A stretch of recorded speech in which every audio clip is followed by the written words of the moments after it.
네, 앞서 보신 것처럼 미중 무역 분쟁이 전면전으로 접어들면서 미중과 거래하는 국내 기업들은 발등에 불이 떨어졌습니다. 미국과 중국의 보복성 관세 조치가 우리 경제에는 어떤 영향을 미치는지 경제 전문가와 함께 자세히 살펴보도록 하겠습니다. 참 좋은 경제연구소의 이인철 소장이 지금 나와 계십니다. 어서 오십시오. 네, 안녕하세요. 미국하고 중국 세계에서 제일 큰 두 나라와 거래 안 하는 나라가 어디 있겠습니까만은 우리는 유독 거래를 많이 하고 비중이 높은 나라인데 우리가 어떤 품목들인지 주요 품목들을 좀 먼저 정리를 해주신다면. 네, 일단 그 미국과 그리고 중국이 전 세계 경제에서 과연 어느 정도 규모를 차지할지 가늠하실 수 있겠습니까? 한 40% 정도가 됩니다. 40. 네. 그러니까 미국이 한 25%로 아직은 압도적인 1위고요. 중국이 15%예요. 그래서 미국과 중국 간 무역 전쟁을 저는 전교 회장과 부회장의 싸움으로 비유를 하는데 지금 1년 넘게 멱살 잡고 쌓고 있는 겁니다. 그렇죠. 당초 예상은 좀 체력이 약한 중국이 먼저 떨어져 나갈 거야 라고 생각을 했는데 중국이 내상은 입었지만 버티고 있어요. 그리고 미국도 사실은 그다지 좋은 편은 아니었어요. 근데 이런 걸 뒷받침하는 게 경제 지표입니다.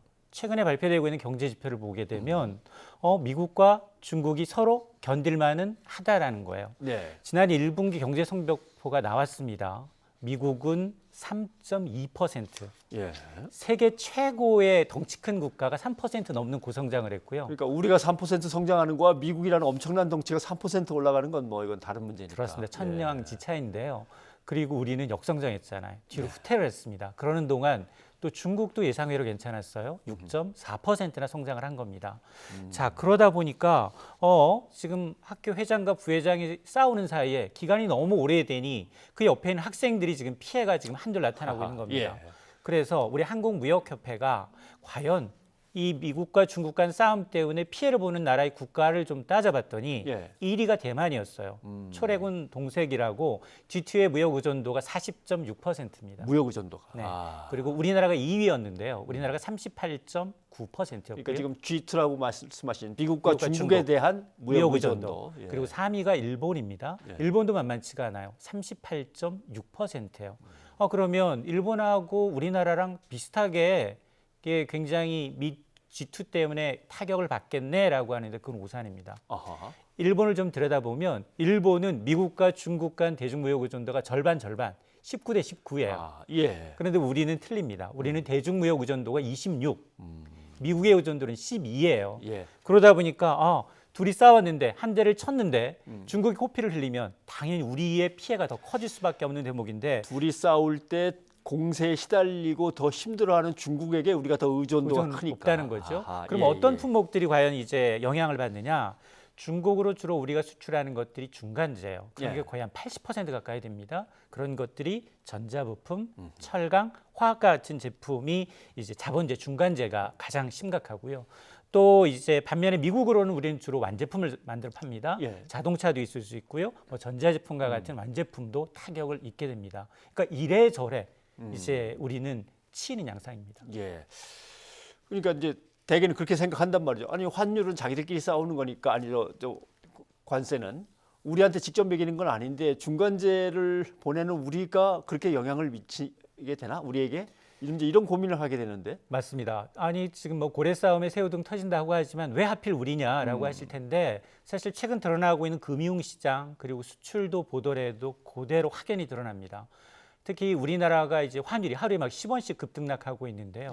우리나라의 변동성이 1%라면 무역 당사국, 무역 전쟁을 벌이고 있는 미국과 중국은 0.1%예요. 그리고 경쟁적으로 이제 상대국과 비교해 보면 우리가 타격이 훨씬 더 심하다라는 걸 알 수가 있는데 그럼 왜 이유가 뭐냐? 앞서 제가 말씀을 드렸습니다만 우리는 이 가장 많이 코피가 터져서 아픈 중국에 대한 자본재 의존이 거의 79%, 80%에 육박하다 보니까 이런 수출을 하고 있는 전자, 중간재 이제 중심으로 해서 한국의 대중 수출이 줄어들 수밖에 없는 구조고요. 또 이제 중국의 생산 거점을 두고 이제 인건비 때문에 이제 거기서 생산해서 미국으로 수출하는 중소기업도 꽤 됩니다. 여기에다가 중국의 원산지를 들여다가 한국에서 가공해서 미국으로 수출하는 기업도 있어요. 이런 세 가지 부류가 모두 다 이제 영향권에 있는 겁니다.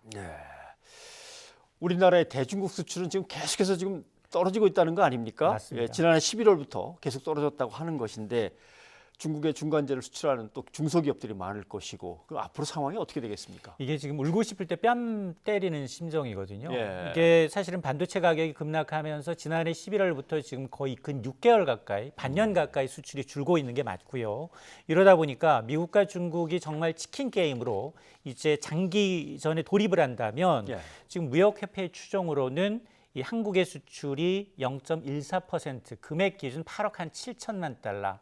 돈으로 따진다면 1조 원 가량이에요.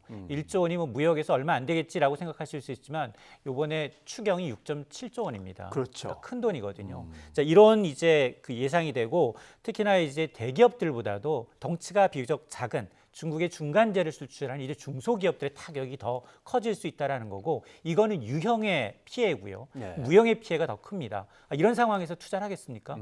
앞으로 이 무역 전쟁이 어떻게 확전될지 모르는데 세계 글로벌 금융 시장에 이제 둔화가 예상되는 상황에서 투자를 안 한다는 겁니다. 네. 이런 투자 안 하는 거 그리고 여기에다가 금융 시장 불안하면 외국인은 국내 주식을 팔고 돈을 빼겠죠. 빠져나갑니다. 예. 그러니까 이런 직간접적인 효과를 감안하게 되면 1조 원 이상의 플러스 알파의 피해가 우려된다라는 겁니다. 예.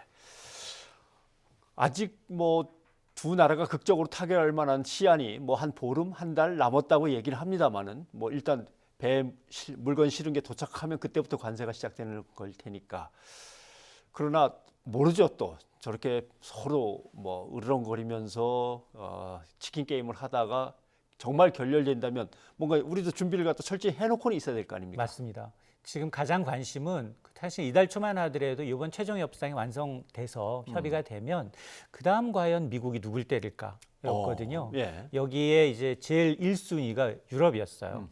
미국이 보잉 737에 이제 문제가 생기면서 에어버스가 상대적으로 커지고 있습니다. 예. 수혜를 보다 보니까 이제 유럽을 좀 때리지 않겠냐라는 관측이 우세했는데 지금 자동차로 지금 관심이 이전이 된다면 예. EU뿐 아니라 우리나라, 일본까지 다음 타깃이 될 수 있습니다. 그 D-Day가 18일이에요. 미국 예. 시간으로. 트럼프 대통령은 오는 18일 과연 수입산 자동차와 자동차 부품이 미국 산업에 정말 치명적인 어떤 안보의 위협이 됐는지 여부를 놓고 결정하는 그날입니다. 예. 이미 지난해부터 상무부에 지시를 내렸어요. 수입산 자동차가 미국 안보에 위협이 되고 있는지 알아봐라고 상무부에 이제 명령을 내리니 상무부는 보고서를 올렸습니다. 네, 대통령이 얘기했던 것처럼 지금 정말 심각하게 피해가 나타나고 있습니다라는 보고서 올렸기 때문에 90일간의 시간이 지금 돼서 그 D-Day가 현지 시간으로 18일이에요. 예. 근데 전문가들 10중 8구는 이번에 트럼프 대통령은 수입산 자동차 부품에 대해서 관세 최고 25%를 부과할 것이다라는 베팅을 하고 있습니다. 근데 자동차는 굉장히 큽니다. 우린 지난해 한미 FTA 개정 협상을 통해서 자동차를 미국에 상당 부분 양보를 했거든요. 예. 그래서 지금 전체 지난해 기준 우리나라가 미국에 수출한 이 자동차가 한 80만여 대가 돼요. 예. 이게 우리나라 전체 수출 물량의 3분의 1이 미국행입니다. 이게 지금 관세가 올라가게 되면 우리나라 특히 기아차 노조의 이 분석 자료를 보게 되면 한국의 자동차 총생산이 8%가량 줄어들게 되고요. 네. 무역 수지가 98억 달러, 100억 달러가량 타격을 입을 수 있다. 여기에다가 이제 10만 명 가량의 이제 자동차 고용도 문제가 생길 수 있다라고 하고 있어서 예. 이게 만일 18일 D-Day로 이제 남겨놓고 있기 때문에 우리 지금 관료들이 물밑 지금 이제 정부 고위 관료를 지금 물밑 협상을 하고 있는 상황입니다. 예. 며칠 전에 우리 대기업 회장이 직접 미국에 가서 투자 얘기할 때는 몇 조 원이죠. 그 규모도 상당합니다만 뭐 한국 좋은 나라라고 그렇게 또 엄지척을 하더니 또 당할 때는 또 우리가 그렇게 별 수 없이 당합니다. 그때 바뀌어요. 예. 답답한데 뭐 기다려봐야겠습니다. 조금 더. 참좋은경제연구소 이인철 소장이었습니다. 고맙습니다.